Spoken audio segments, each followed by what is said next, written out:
সামনে তো লক্ষ্মী পুজো, কাজেই লক্ষ্মীর সম্বন্ধে আমি আগেও বলেছি, বেশ দীর্ঘভাবেই বলেছি, অন্তত একটা দুটো তিনটে এপিসোডে। আপনাদের মনে হলে আপনারা সেগুলো দেখবেন। কিন্তু আজকে আমার মনে হয়েছে যে আমার লক্ষ্মীর বাহন পেঁচাকে নিয়ে কিছু বলা উচিত। দুর্গার বাহন যেরকম সিংহ বিখ্যাত হয়ে আছেন, পেঁচা তো তত বিখ্যাত নয়, কিন্তু পেঁচার যে কত রকম গুণ আছে সেটা কিন্তু বুঝে নেওয়ার দরকার। এবং স্বাভাবিকভাবে যেটা মনে হয় সবসময় যে সরস্বতীর বাহনটি একটা হংস, কার্তিকের বাহন ময়ূর, কিন্তু মানে ইনকম্প্যাটেবল লাগে লক্ষ্মীর সঙ্গে পেঁচা এবং গণেশের সঙ্গে ইঁদুর। এই দুটো একটু ইনকম্প্যাটেবল। অত বড় একটা দেহ, তার সঙ্গে ইঁদুর। তা আমি সেটা নিয়েও আগে এপিসোড করেছি, ইঁদুরকে নিয়ে, ইঁদুর গণেশ টাইপের একটা করেছি। যাই হোক, এখন সেটা যখন মনে হয় দেখে নেবেন। কিন্তু ইনকম্প্যাটেবল এই অর্থে যে লক্ষ্মীর যে বর্ণনা করা হয়েছে সমস্ত জায়গায়, বিশেষ করে তার যে স্তোত্র, যেখানে বর্ণনাগুলো সবচেয়ে বেশি পাওয়া যায়, কীরকম? লক্ষ্মী শ্রী, লক্ষ্মী হচ্ছেন সৌন্দর্য, লক্ষ্মী হচ্ছেন ধনসম্পত্তি ইত্যাদি। কমলা, বিদ্যা, এটা লক্ষণীয় যে লক্ষ্মীকে যে আমরা সবসময় ভাবি যে তিনি টাকা পয়সা নিয়েই কারবার করেন, তা কিন্তু নয়। তার কাছে আমরা বিদ্যাও পাই, কারণ তিনি ভগবান নারায়ণের স্ত্রী, আর স্বয়ং নারায়ণ তার আর এক স্ত্রী সরস্বতী। এরা দুজনে সোয়াপ করে সবসময়। এই সরস্বতী আর লক্ষ্মী দুজনে সোয়াপ করে। যে ঘরে বিদ্যা আছে সম্ভবত সে ঘরে ধন থাকার কথা, আর যেখানে ধন আছে তাদেরও বিদ্যা থাকার কথা। এটা সাধারণ কথা, কিন্তু বিদ্যার জন্যেও কিন্তু মহালক্ষ্মী, বিশেষ করে যেগুলো তন্ত্র সাধনার ক্ষেত্রে লাগে এবং লক্ষণীয় তন্ত্র সাধনার ক্ষেত্রে দশমহাবিদ্যা, তার অনেকের, মাতঙ্গী থেকে আরম্ভ করে অনেকেই, তারা কিন্তু সরস্বতীর প্রতিরূপ। তারা তো বটেই। যাই হোক, ঘটনা হচ্ছে এই যে বিদ্যা, মাতা, মা সকলের, বিষ্ণুপ্রিয়া সতী, তিনি বিষ্ণুপ্রিয়া এবং তিনি সতী। পদ্মালয়া, পদ্মহস্তা, পদ্মাক্ষ্মী, পদ্মসুন্দরী। এই নামগুলো, পদ্ম দিয়ে এত নাম কেন, তার একটা মূল কারণ আছে, সেটা পরে হয়তো বোঝানোর চেষ্টা করব। ভূতানাম ঈশ্বরী, তিনি সমস্ত প্রাণীর ঈশ্বরী। নিত্যা, নিত্যা মতা সত্যাগতা শুভা, তিনি সত্য এবং শুভকরী। বিষ্ণুপত্নী মহাদেবী, ক্ষীরোদতনয়া ক্ষমা, তিনি ক্ষমাস্বরূপিণী। তিনি সমুদ্র মন্থনের ফলে তিনি জন্মগ্রহণ করেছিলেন। তিনি বিষ্ণুপত্নী এবং মহাদেবী। এই ব্যাপারগুলোর সঙ্গে পেঁচা কতটা যায় এটা দেখার, এবং সেটা আমরা প্রশ্ন তুলব এবং তার সমাধান তৈরি করতে হবে। এটাই আমাদের কাজ। একটা জিনিস দেখুন, যে দুর্গা যখন মহিষাসুর বধ করলেন, তারপরে একটা দেবতাদের স্তুতি আছে। সেই স্তুতিতে দেবতারা বলছেন, দেবীর প্রার্থনা করছেন এবং দেবীর কাছে, তার স্বরূপের কাছে বলছেন যে ইয়া শ্রী, শ্রী মানে কিন্তু ধনসম্পত্তি, সৌন্দর্য, লজ্জা থেকে আরম্ভ করে সব কিছু। শ্রী, যা শ্রী মানে এখানে কিন্তু লক্ষ্মীর প্রতিরূপ ঘটছে দেবীর মধ্যে, কারণ তিনি মহাশক্তি, তাঁর থেকেই সমস্ত শক্তি উৎপন্ন হয়। তা না হলে পরে এই যে লক্ষ্মী দুর্গার দুপাশে যে লক্ষ্মী সরস্বতী এরা যে আছেন, তিনি বিদ্যাধিষ্ঠাত্রী দেবী, বিদ্যা একটা শক্তি, তাই না? ধনস্বরূপিণী আছেন লক্ষ্মী, ধন একটা শক্তি। জগতের শক্তিগুলো এইগুলো তো। কার্তিক আছেন, তিনি দেব সেনাপতি, অর্থাৎ বল, সেই শক্তি রয়েছে ওখানে। আর ওদিকে সরস্বতীর কথা তো বলাই বাহুল্য। আর গণেশ একবারে বাণিজ্য থেকে আরম্ভ করে বাণিজ্যে যে লক্ষ্মী লাভ হয়, দেখুন বাণিজ্যের ফল তো আলটিমেটলি গিয়ে লক্ষ্মীতে পড়বে। কাজেই লক্ষ্মী কিন্তু একটা পূর্ণ প্রতিমা, যার মধ্যে প্রায় দুর্গার মতোই সমস্ত ভাবনাগুলো করা যায়। এখন এই লক্ষ্মীর সম্বন্ধে যতটা না বলছেন, দুর্গা স্তোত্র গিয়ে বলছেন ইয়া শ্রী, যিনি অশেষ সৌন্দর্যময়ী ধনসম্পত্তির অধিষ্ঠাত্রী দেবী, স্বয়ং সুকৃতেনাং ভবনেষু, যারা সুকৃতি অর্থাৎ ভালো কাজ করেন যারা, তাদের ঘরে তিনি হচ্ছেন লক্ষ্মী। আর কি, অলক্ষ্মী পাপাত্মনাম, আবার তিনি কিন্তু অলক্ষ্মী। লক্ষ্মী অলক্ষ্মী দুটো একটা জায়গায় আসছে, অর্থাৎ কিনা যে পাপ করছে সেটাও কিন্তু তিনি, তার বাইরে জগৎ নেই। কিন্তু জগতে তো এগুলো আছে, জগতে যেমন সত্য আছে তেমনি মিথ্যাও আছে, জগতে যেমন দিন হয় তেমনি রাত্রিও তো আছে, হিংসা যেমন আছে অহিংসাও তেমনি আছে। এবং সবসময় আমরা অহিংসার দিকে যেতে চাই, সবসময় আমরা দিনের দিকে যেতে চাই, সবসময় আমরা সত্যের দিকে যেতে চাই।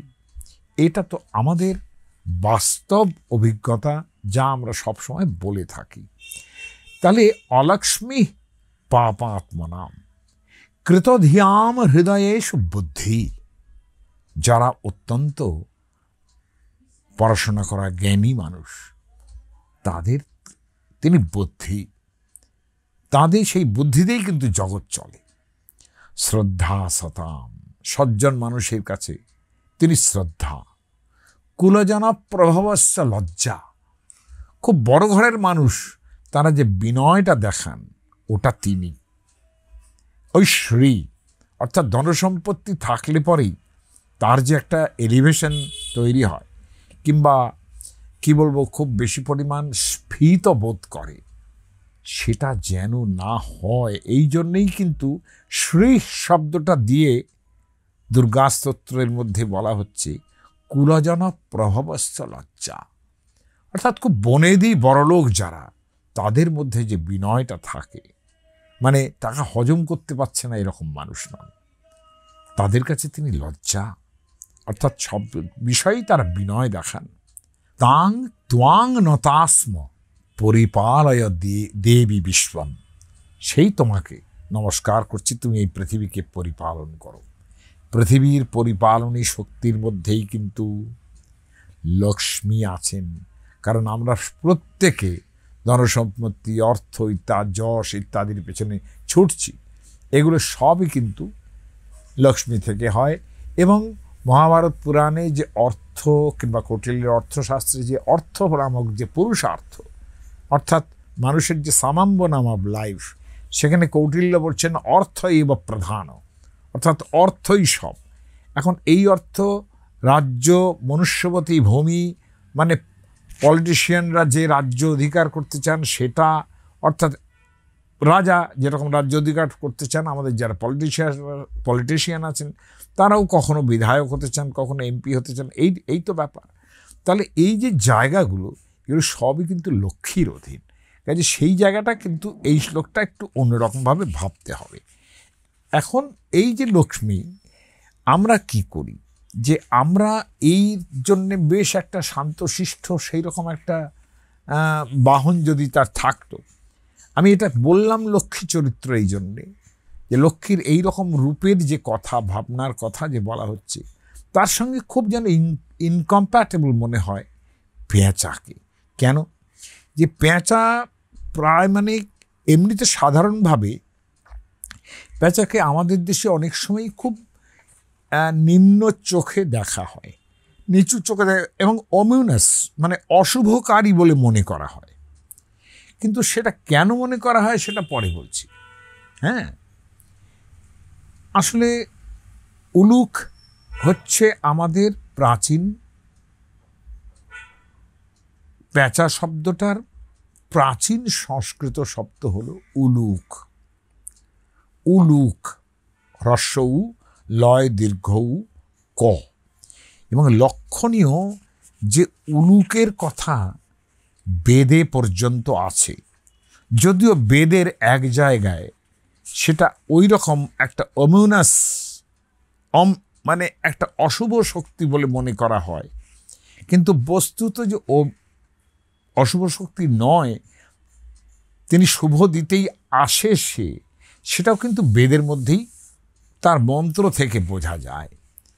বেদের ঋগ্বেদের মধ্যে, ঋগ্বেদের থেকে পুরনো তো কিছু নেই, সেখানে বলা হচ্ছে ইয়াদ উলুকো বদতি মোঘমেতৎ, যা এই প্যাঁচাটি বলছে না সেটা মোঘমেতৎ, অর্থাৎ সেটা ব্যর্থ কথা, সেটা যেন ব্যর্থ হয়।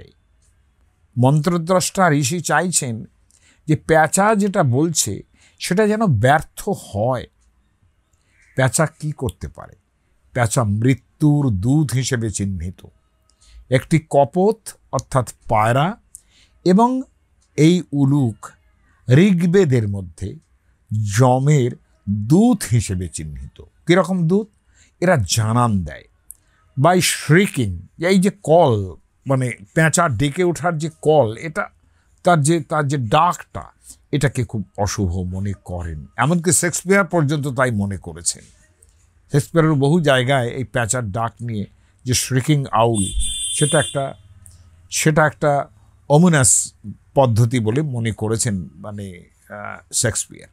যাই হোক, সেটা আমি কোটও করতে পারবো একটু পরে, সেটার কথা এখন যাচ্ছি না। এইটা বলছি যে যস্য দূত প্রহিত এষ, এখানে কপোতকে বাদ দিচ্ছেন। প্রথমে বলছেন কপোতকে আমরা এই যজ্ঞের হোম টোম করেছি, কপোত এখন আগুনের ওপাশে বসে আছে, অতএব এই পায়রাকে নিয়ে আমরা আর ভাবছি না, কিন্তু প্যাঁচাকে নিয়ে ভাবছি। यस्य दूत प्रहीत एष एतत् तस्मै যমায় নমোস্তু মৃত্যবে। আমরা সেই যমের কাছে, মৃত্যুর দেবতার কাছে প্রার্থনা করছি, মৃত্যুর কাছে প্রার্থনা করছি যে যার দূত হয়ে তুমি এসেছো, যা তুমি বলছো, অর্থাৎ কারো মৃত্যু হবে এরকম যে শ্রিকিং বাই কলিং বাই ক্রাইং, যে চেঁচানোটা তুমি চেঁচাচ্ছ, যে মৃত্যুর দূত হিসেবে যে এই যে চিন্তা ভাবনাটা করা পেচককে, তারে আসলে মৃত্যুকে আমরা অতর্কিতে আসে, এই যে অতর্কিতে আসাটা, এইটা হচ্ছে প্যাঁচার ডাকের একটা সিম্বল, যে এরকমভাবে তুমি ডেকো না, এটা তোমার ডাক ব্যর্থ হোক, এইরকমভাবে ভাবনা করা হচ্ছে। আবার অথর্ববেদ যখন যাচ্ছি, তখন অমৌন হেতি পতত্রিণী, পতত্র মানে পাখা, পাখা যার আছে, এই পাখাটার মধ্যেও কিন্তু অদ্ভুত একটা ব্যাপার আছে। প্যাঁচা এটা বিখ্যাত হয়ে আছে দ্য আউলস ফ্লাইট, অর্থাৎ প্যাঁচা যে যায়, তার পাখা দুটো তার নিজের বডি যতখানি, তার পাখাটা কিন্তু একটু ছোট, সে আন্দাজে, অথচ সে উড়ে যাওয়ার শব্দটা মিনিমাম পাওয়া যায়। অন্য পাখার যত শব্দ পাওয়া যাবে, কিন্তু এর পাখার কোনো শব্দ পাওয়া যায় না, এত নিশ্চুপে যেতে পারে, যার জন্যে পতত্রিণী, আমাদের মৃত্যুও যখন আসে সেটাও কিন্তু নিশ্চুপে আসে। হ্যাঁ, কখন আসবে তা বলা যায় না, আমরা কেউ বলতে পারি না। তো এই যে হেতি পতত্রিণী, হেতিটা মানে ওই একটা অস্ত্র হিসেবে ব্যবহার হয়, একটা অমিনাস হিসাবে ব্যবহার হয়, এইভাবে হেতি। এখন এই যে পতত্রিণী, মেতু যদ উলুকো বদতি মৌঘমেতৎ, আবার সেই ঋগ্বেদের কথা বলছেন যে উলুক অর্থাৎ এই প্যাঁচা যা বলছে, এটা মৌঘম, অর্থাৎ এর কোনো যেন মূল্য না থাকে। মৌঘ মানে বিফলে যায় যেন। হ্যাঁ, এই গীতায় আছে না, মৌঘাসা মৌঘ কর্মানো, মৌঘ মানে একেবারে বিফলে যাওয়া, এটা হচ্ছে মানে তার কোনো মূল্য নেই আর কি। হ্যাঁ, নন এন্টিটি হয়ে যায় যেন, এইরকম যেন। আর তারপরে ইয়ৌ তে দূতৌ নিরিতে ইদম অত অপ্রতিহতৌ প্রহিতৌ বা গৃহং নয়, এটা আমাদের জানা আছে বা না আছে, এই অবস্থায়ও যদি সে এসে থাকে, তাহলে তাদের হে যম তুমি ঘরে নিয়ে যাও। কপোতৌলুকাভ্যাম অপদং তদস্তু, কপোত অর্থাৎ পায়রা এবং উলুক, এ দুয়ের অপদম, অর্থাৎ এইখানে যেন তার বসবাস না তৈরি হয়। দেখুন, খেয়াল করে দেখুন, এমনিতেও পায়রা যেখানে থাকে থাকুক, কিন্তু পেঁচা সাধারণত মনুষ্য লোকালয়ের মাঝখানে থাকে না। গাছের উপরে যে থাকে সেটাও অনেক সময় থাকে না। এদের জায়গাটা একেবারেই খুব লোনলি, রুইন্ড হাউস, যেসব জায়গায় মানুষ ঢোকে না, এবং ডেজার্টেড হাউস, সেই সব জায়গায় এর বসতি হয়।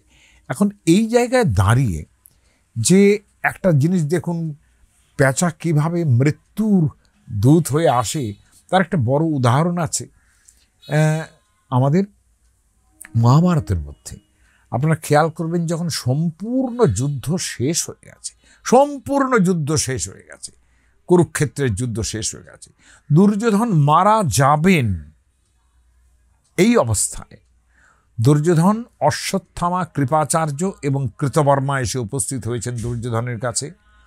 তার পা ভেঙে গেছে, তিনি আর উঠতে পারেন না। তো এখন সেই যে অশ্বত্থামা, তাকে ওই রকম বলা হচ্ছে যে একটা সাপের লেজ থেকে আরম্ভ করে অর্ধেক পর্যন্ত যদি ছেঁচে দেওয়া যায়, সে যেমন ওই জায়গাটার উপর আর দাঁড়াতে পারে না। দুর্যোধন ওই অবস্থায় গদাভগ্ন, উরুভগ্ন অবস্থায় একটু মাথাটা উঁচু করে সাপের মতো যেরকম ফনা তোলে, সেইভাবে তিনি বলছেন, এই অশ্বত্থামাকে তিনি সেনাপতি হিসেবে অভিষেক করছেন। ভাবা যায়, এটা সব হয়ে গেছে, তিনি নিজেও মারা যাবেন। কতটা ক্রোধ, কতটা হিংসা থাকলে এই জিনিস হয়।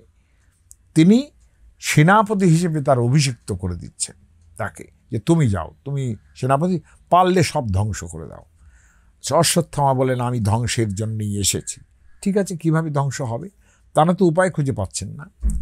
এরপরে তারা ওখান থেকে বেরিয়ে গিয়ে ওই প্রায় 3টে লোক, তারা গিয়ে একটা বড় গাছের তলায়, অশ্বত্থ কিংবা বটবৃক্ষ, সে আমার মনে নেই, তার গাছের তলায়, রাত্রিবেলা, সন্ধ্যা হয়ে গেছে, রাত হয়ে গেছে তখন, সেই অবস্থায় কৃপ এবং ভোজ কৃতবর্মা তারা ঘুমিয়ে পড়েছে। অশ্বত্থামা একা জেগে, তার টেনশন, আমি কিভাবে আমার কার্যটা সমাধা করব, আমাকে সেনাপতি করা হয়েছে। এই অবস্থায় তিনি দেখলেন রাত্রির আধারে একটা পেঁচা একটা গাছের ওপরে কাকের বাসা হয়ে আছে, সেখানে ঢুকলো। সেই কাকের বাসাটার মধ্যে যতগুলো বাচ্চা কাক ছিল, তাদের কাউকে ছিন্ন ভিন্ন করে দিল, তাদের কারো পাখা খুঁচিয়ে তুলে দিল, খুব একটা হিংসালু ব্যবহার করলো এবং অনেককে মেরেই ফেললো সকলকে। এই যে অবস্থাটা, না, পেঁচার ক্ষেত্রে এইটা একটা ব্যাপার, কি বলবো, ইটস আ সাইলেন্ট হান্টার।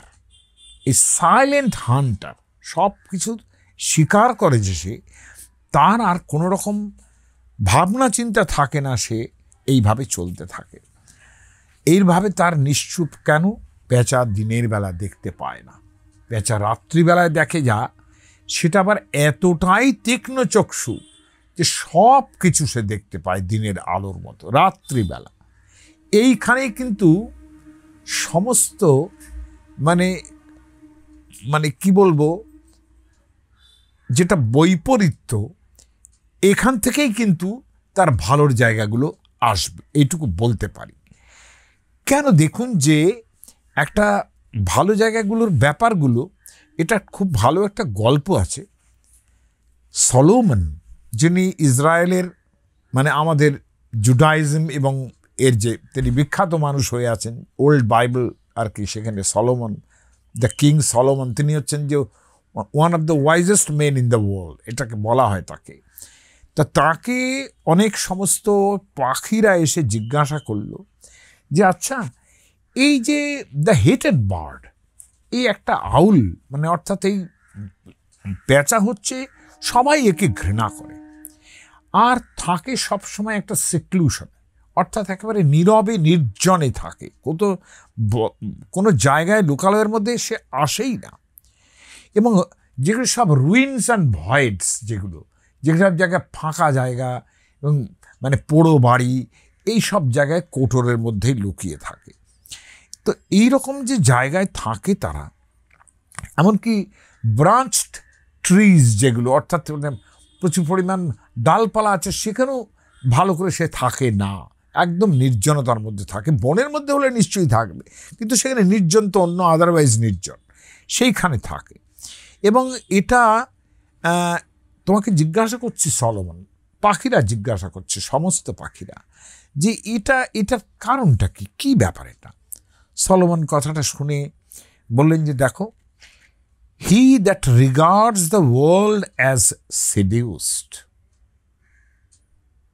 অর্থাৎ যে মানুষটা জানে যে এই পৃথিবীর সমস্ত লোকই একটা অদ্ভুত লোলুপতায় ভুগছে, সেডাকশন, অর্থাৎ তাকে ক্যারি করে নিয়ে যাচ্ছে, অর্থাৎ তাকে লুব্ধ করছে। এই যে লুব্ধ করছে এইটা সে জানে বলেই সে এমন একটা জায়গায় থাকে যেখান থেকে কেউ তাকে লুব্ধ করতে পারবে না। তার জগতের এই লোভের বৃত্তির থেকেই, দেখুন ধনসম্পদও কিন্তু আমাদের লোভের বৃত্তি হয়ে ওঠে, এটা ভাবুন। সলোমন বলছেন যে এই যে লোভের বৃত্তি থেকে, লক্ষ্মী তো ধনসম্পদের অধীশ্বরী, তা আমরা লক্ষ্মী সবসময় এসমা লক্ষ্মী বসমা লক্ষ্মী করে যাচ্ছি না প্রত্যেক বৃহস্পতিবার, সেটা কিন্তু অর্থধনের জন্য। ফলে এখানে সলোমন বলছেন যে সমস্ত পৃথিবীকে সে জানে বড্ড লুব্ধ চেতা, অর্থাৎ ভীষণভাবে লোভী। তাই এই যে মানে রিগার্ডিং দ্য ওয়ার্ল্ড অ্যাজ সেডিউসড, সে ঠিক করেছে যে আমি যা জানি সেটা আমি নির্জনেই থেকে যাব, আমার কোনো দরকার নেই। তার জন্য তার দুঃখ লাগে বলেই, পৃথিবীকে দেখে তার দুঃখ লাগে বলেই সেরকম I busied myself with the thought of the one, সেই যে তিনি, আমি নিজে সেই জায়গায় থাকি, সেইখানে আমি নিশ্চুপে নীরবে আমি তাকে চিনি, শুধু তাকে, মানে পরম ঈশ্বরকে। তিনি এই বিকারের মধ্যে নেই, লোভের মধ্যে নেই, সমস্ত কিছুর পরপারে যে তিনি। এবং একটা কথা বলছেন এখানে, যিনি সলোমন বলছেন যেটা, যে one I fear and the one I dread, যাকে আমি সবচেয়ে ভয় পাই, যাকে আমি সবচেয়ে ভয় পাই, মানে উপনিষদের কথা মতো সেই যে ব্রহ্মস্বরূপ, পরব্রহ্মস্বরূপ, যার কথা বলে হচ্ছে ইয়াদ বিভেতি স্বয়ং ভয়ম, ভয়ও যাকে দেখে ভয় পায়। এই কথাটা কিন্তু পরম পুরুষের সম্বন্ধে বলা হচ্ছে। এবং নতত্র সূর্য ভাতি ন চন্দ্র তারকম, তাই না?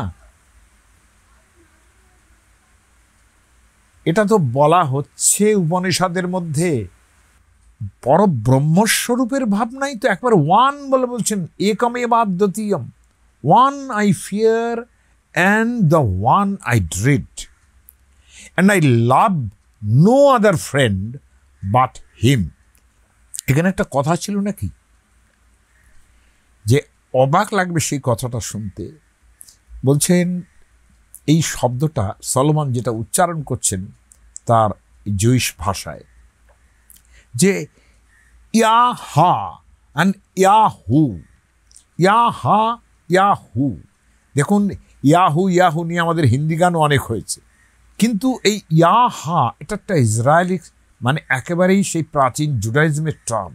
হ্যাঁ, ইয়াহু বলছেন আমি কি করি, এই যে এর মানেটা, এই ইয়াহা আর ইয়াহুর মানেটাই কিন্তু এইটা, যে one I fear and one I dread, and I love no other friend but him. হু এর মানে হচ্ছে হু, বাট হিম, তাকে ছাড়া আর অন্য কিছু আমরা চিনি না, আমি চিনি না। And there is none in my heart except him. হু, এই যে দুবার হু উচ্চারণ করা হলো, এটার মানে হলো আমি তাকে ছাড়া জানি না। এইটা কিন্তু পেঁচার সম্বন্ধেও খাটবে। সেটা সিক্লুশনের মধ্যে থাকে, সমস্ত জগৎ যে লোভের মধ্যে আছে। পেঁচাকে লক্ষ্মী সঙ্গে নিয়ে আসেন কেন? যে দেখো, ধনসম্পত্তি অর্জন করো, কিন্তু পেঁচাটি আছে সেই জন্যে যাতে তোমার সংযম থাকে। তুমি এত লোভ করো না যে তাতে এত আসক্ত হয়ে যাও যে তাতে, হ্যাঁ, এই জন্যেই খেয়াল করে দেখুন, লক্ষ্মী পুজোতে রাত জাগতে হয়। লক্ষ্মী পুজোর সময় রাত জাগতে হয়, এটা ভাবার জিনিস আছে। লক্ষ্মী পুজোর রাত জাগতে হয় কিন্তু এই জন্যে নয় যে রাত জেগে আমি পাশা খেলব, এটা নয়। রাত জেগে পাশা খেলা নয়, সেটা খুব ভালো ব্যাখ্যা করেছেন আমাদের নির্মলানন্দ, যিনি ভারত সেবাশ্রমের একেবারে অধিষ্ঠাতা ছিলেন। যাই হোক, সে কথাও পরে আসছি।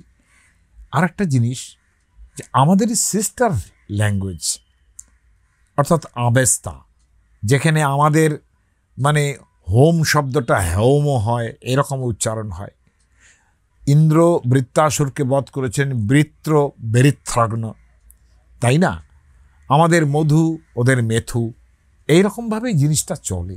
এতটা কাছাকাছি ল্যাঙ্গুয়েজ, অর্থাৎ ইন্দো ইরানিয়ান ল্যাঙ্গুয়েজের যে ইরানিয়ান ভাষা, সেখানে আমরা কিন্তু আবেস্তা, তার ধর্মগ্রন্থ বেদ 10টা মণ্ডলে বিভক্ত।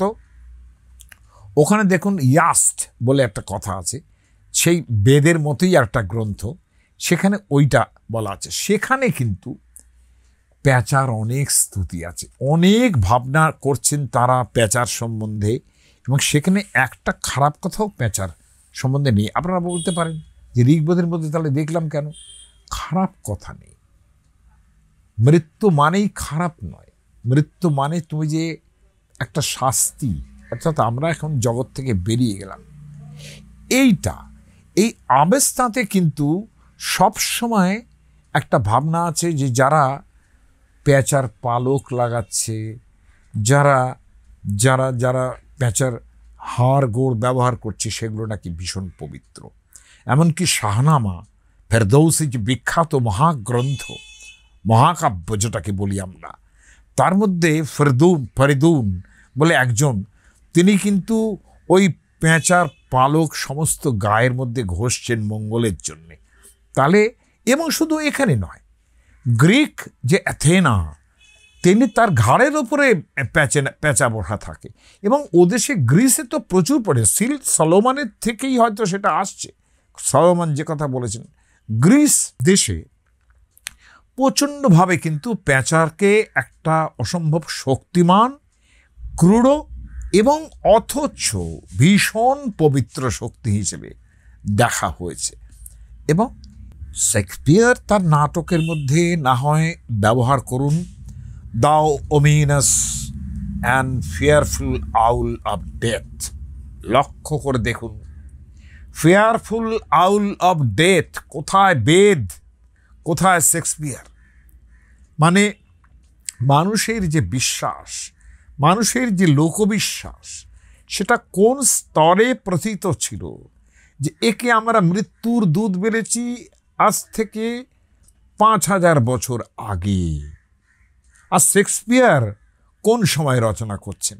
যে সময় তিনি রচনা করছেন সেটা তো আমাদের এই মানে সেঞ্চুরির জন্য 15th সেঞ্চুরি থেকে 20th সেঞ্চুরির মধ্যে, আমার ঠিক এক্সাক্ট সেঞ্চুরিটা মনে নেই, তবে 16 সালের পরে অবশ্যই 17 সালের সময় হবে বলে আমার নিজের ধারণা। এখন সত্যি ওই জিনিসগুলো আমি ভুলে যাই, কিন্তু তিনি thou ominous and fearful owl of death, এটা একটা কথা বলছেন, এটা ভাবা যায়। আবার এই যে এই যে এই যে এই যে এই যে একেবারে এতে থাকে, একেবারে নির্জরে থাকে, ওই জন্যে গুজরাটি একটা প্রভাব আছে যে সেখানে বলা হচ্ছে যে এরা থাকেও বোধহয় গ্রেভিয়ার্ডে, অর্থাৎ কিনা শ্মশানে থাকে, শ্মশানেই বোধহয় মারা যায়, এইরকম একটা। এখানেও কিন্তু এই লোকবস্তুর মধ্যে মৃত্যুর দূত হিসাবেই চিন্তিত। কিন্তু এই বৈদিক মন্ত্র যেগুলো বলা হয়েছিল সেগুলো তো অশুভ নাশের মন্ত্র, তার মানে তিনি শুভই দিতে আসছেন, তাই না? মৃত্যু যে দিতে আসছেন, হয়তো তারপরে তার মঙ্গলের তৈরি হচ্ছে, তার সন্তান সন্ততির মঙ্গল তৈরি হচ্ছে, এগুলোও তো হতে পারে।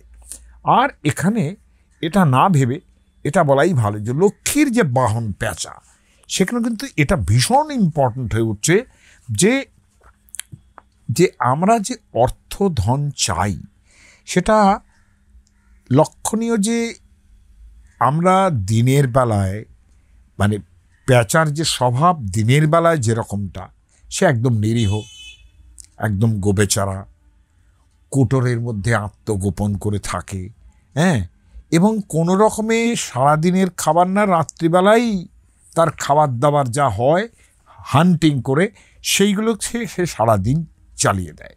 তার মানে একটা দস্যুবৃত্তির মতো অন্ধকারের মধ্যে থাকে। দেখুন, তারও তো প্রতিরূপ কিন্তু আমাদের সমাজে আছে। এটা পেঁচার দেখানোর প্রতীক যে দিনের বেলায় যারা অর্থ উপার্জন করছে তারা অনেকটা সত্য সৎভাবে করছে, কিন্তু পেঁচা রাত্রিবেলায় জাগে। সে কাদের দিকে নজর রাখে? যারা কালোবাজারি করছে, হ্যাঁ, যারা যারা বদমাইশ, রাতের অন্ধকারে যত বদমাইশি তৈরি হয় কিন্তু, হ্যাঁ, সেখানে চঞ্চলা লক্ষ্মী রাত জাগতে বলেন, পাশা খেলতে বলেন তার নিজের মুখে, যেটা মন্ত্রে আছে, কিন্তু সে পাশা অক্ষক্রীড়া যে অক্ষক্রীড়া নয়, সেটার মধ্যে বুঝতে হবে। রাতের বেলায় যত অনাচারগুলো তৈরি হয় সেটা দেখার জন্যই কিন্তু এই পেঁচা রয়েছে, এটা মাথায় রাখার দরকার আছে।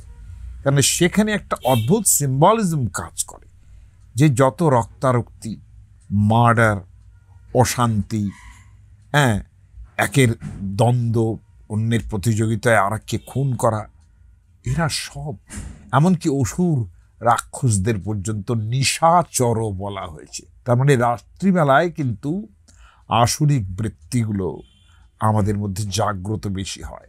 সেটার উপর কড়া নজর থাকে লক্ষ্মীর বাহন এই পেঁচার। এটা কিন্তু একটা ভাববার বিষয়। কিন্তু অন্যদিকে আমাদের যে পরমার্থ জগৎ, যেখানে এই যে একটা একটা মানে রাত্রিবেলায় যে জাগতে বলছেন লক্ষ্মী, এখন অবিদ্যারূপিণী তো অলক্ষ্মীও আছে।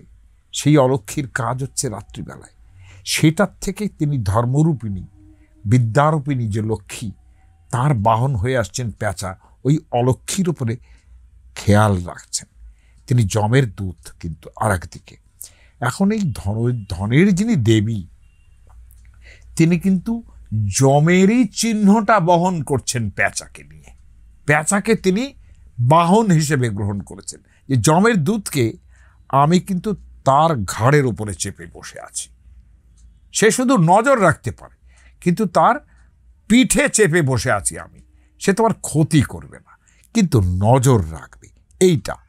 এই যে ব্যাপারটা, যেখানে সংযমের দেবীও কিন্তু, আমি একটু আগেই বলেছি লক্ষ্মী স্তোত্র বলার সময়, তিনি কিন্তু বিষ্ণুপ্রিয়া, তিনি সংযমের দেবী, তিনি বিদ্যার দেবী।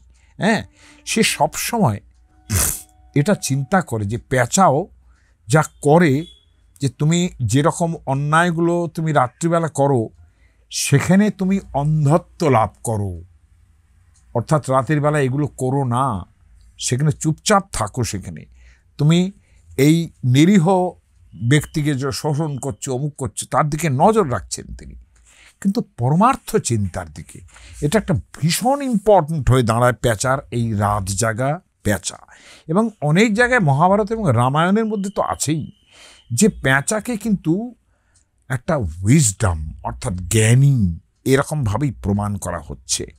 হ্যাঁ, ইনি কি করেন বলছেন যে পাশাক্ষ, পাশ অক্ষ ক্রীড়া, রাত্রিবেলা জেগে এগুলো খেলতে পারেন, আসলে তা নয়। অক্ষ, আমরা তো রুদ্রাক্ষও করতে পারি, তাই না? এই অক্ষ মানে তো রুদ্রাক্ষও হয়, অক্ষ মানে চোখ হয়। এই যে অক্ষ মানে চোখ, অর্থাৎ রাতের বেলাতেও তুমি চোখটা খোলা রাখো। এই খোলা তো চোখ বোঝার খোলা নয়, তোমার চৈতন্যের খেলাটা সেখানে আরম্ভ হয়। রাত্রিবেলাও তোমার যেন সেই চৈতন্য থাকে, তুমি যাতে কোনো অন্যায় না করো। অন্যায়েন উপার্জিত যে ধন, অর্থাৎ কৌটিল্যের অর্থশাস্ত্র থেকে আরম্ভ করে মহাভারত, কৌটিল্যের অর্থশাস্ত্র বলছে ন্যায়োপার্জিত অর্থ, অর্থাৎ অর্থ সঞ্চিত যেটা হবে সেটা যেন ন্যায়োপার্জিত, ন্যায়ের দ্বারা অর্জিত হয়। কিন্তু রাত্রিবেলায় জাগার ক্ষেত্রে এইখানে একটা ভূমিকা লক্ষণীয়, যে লক্ষ্মী যেখানে, এটা বলা উচিত ছিল আমার আগেই, যখন শ্রীর কথা বললাম, যা শ্রী স্বয়ং সুকৃতি নাম, এটা বলা উচিত ছিল যে একটা পুরাণের মধ্যে সেখানে বলা হচ্ছে যজনবিদ্যা, লক্ষ্মীর সম্বন্ধে বলা হচ্ছে মহাবিদ্যা, গৈহ বিদ্যা চ শোভনা, অর্থাৎ গুহ্য বিদ্যা, অর্থাৎ যেগুলো খুব গোপন যে বিদ্যা, আত্মবিদ্যা চ দেবী ত্বম, তুমি আত্মবিদ্যা, বিমুক্তি ফলদায়িনী, তুমি বিমুক্তি অর্থাৎ মুক্তিদায়িনী তুমি। এখন এই যে লক্ষ্মী, ইনি কিন্তু পরমার্থের পাশে আছেন। তিনি এই রূপটা দেবী ভাগবতের মধ্যে খুব ভালো বলা আছে কিভাবে, যে তিনি বণিক যারা বাণিজ্য করছেন, বলছেন যে সর্বশস্যাত্মিকা বাণিজ্য রূপা বণিজাম, অর্থাৎ বণিকদের কাছে তিনি বাণিজ্য রূপা, কৃষকদের কাছে তিনি সর্বশস্যাত্মিকা, এবং আর সমস্ত লোকের কাছে জীবনোপায় রূপিণী, আমরা জীবনের উপায় স্বরূপ তিনি। তার মানে আমরা যে অর্থধন জীবনের মধ্যে উপায় করি, সেই উপায় মানে এমনিতে হচ্ছে যা দ্বারা পেতে হয়, সেটাকে উপায় বলে, কৌশল যাকে বলে। কৌশল কথাটা খারাপ কথা, ওই জন্য উপায় বলছেন। জীবনোপায় রূপিণী, অর্থাৎ জীবনের উপায় হিসেবে, অর্থাৎ জীবনের জন্য যদি কিছু উপায় হতে হয় সেটা তিনি, অর্থাৎ ধনসম্পত্তির ক্ষেত্রে তিনি জীবিকার উৎস, এটা বলা উচিত। এবং ওই যে বলেছিলাম যে পাপাত্মনাম, এটা বলেছিলাম এখানে এই দেবী ভাগবত পুরাণে পাপিনাং কলহাঙ্কুরা, এই যে পাপী যারা, তাদের মধ্যে যদি কলহ রাখে তারা আস্তে আস্তে নিজেরাই নিজেদের ধ্বংস করে দেবে। এটাও কিন্তু লক্ষ্মীর এই পেঁচা সেই দিকে নজর রাখে। তাহলে তিনি সর্বলক্ষ্মী, স্বর্গলক্ষ্মী, যেরকম রাজগৃহে রাজলক্ষ্মী, ঘরের মধ্যে গৃহলক্ষ্মী, এবং শান্ত, দান্ত, সুশীল অর্থাৎ সুশীলা, সর্বমঙ্গলা। এই যে লোভ মোহ ইত্যাদি ছাড়া যে লক্ষ্মী, তার প্রতীক কিন্তু এই পেঁচা। এখন আরেকটা জিনিস, লক্ষ্মী পদ্মালয়া, পদ্মা, আপনারা নাম শুনেছেন, পদ্মালয়া, পদ্মহস্তা, পদ্মাক্ষী, পদ্মসুন্দরী। পদ্ম কি হয়?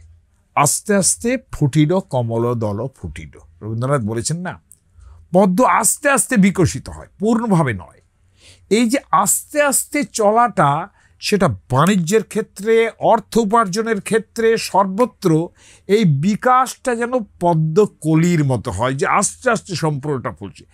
একভাবে সোজা গিয়ে টাকা উপায় করবো, সেখানেই পেঁচা দাঁড়িয়ে আছেন। কিন্তু এইটা হচ্ছে ব্যাপার, পেঁচা কিন্তু সেখানে দাঁড়িয়ে আছে, সে লক্ষ্য করছে যে কোনটা তুমি অন্যায়ভাবে করছো।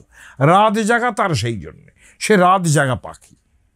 এগুলো সবই হয় রাত্রে, কিন্তু পদ্মদল সে সূর্য উঠলে পরে বিকশিত হয়, এবং বিকশিত হয় পদ্মের পাপড়ি একটা একটা করে খোলে, তাই না? প্রথমে একটু খুললো, তারপর আর একটু খুললো, তারপরে একদম সহস্রদল পদ্ম তৈরি হয়ে যায়, যেটাকে রবীন্দ্রনাথ বলছেন ফুটিল কমল দল ফুটিল। এখন এই জায়গায় দাঁড়িয়ে এটা মানতে হবে যে পেঁচার কিন্তু একটা বড় ভূমিকা, যে সে এই দিকটায় যাবে। আর একটা কি, পেঁচার যে উইজডম, যেটা নিয়ে বলা হয় যে পেঁচা এইভাবে থাকে, তার মুখখানা দেখবেন অনেকটা মানুষের মতো, বিশেষ করে নাক, তার এতটাই চিহ্নিত একটা নাসিকা আছে যেখানে সে গন্ধ পায় মানুষের মতো, এবং শিকারের গন্ধ পায়।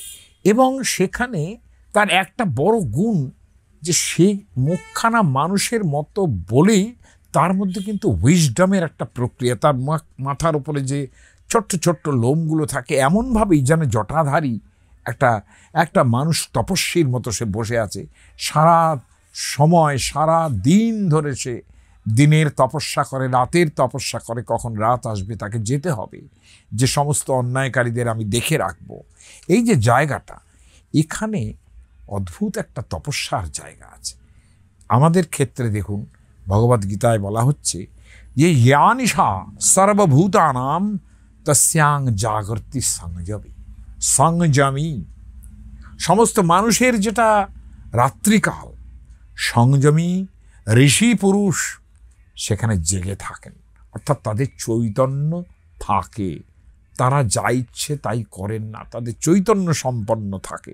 এইটা যস্যাং জাগ্রতি ভূতানি, যেখানে সমস্ত মানুষ জেগে থাকে, সা নিশা পশ্যত মনে, এবং সেইটা যেখানে সমস্ত মানুষ জেগে আছে যে জায়গাটায়, অর্থাৎ দিন ধরুন, সেটাই কিন্তু যে মুনি ঋষিরা চোখে দিব্যচক্ষে সবসময় দেখতে পান, এটা তাদের নিশাকাল।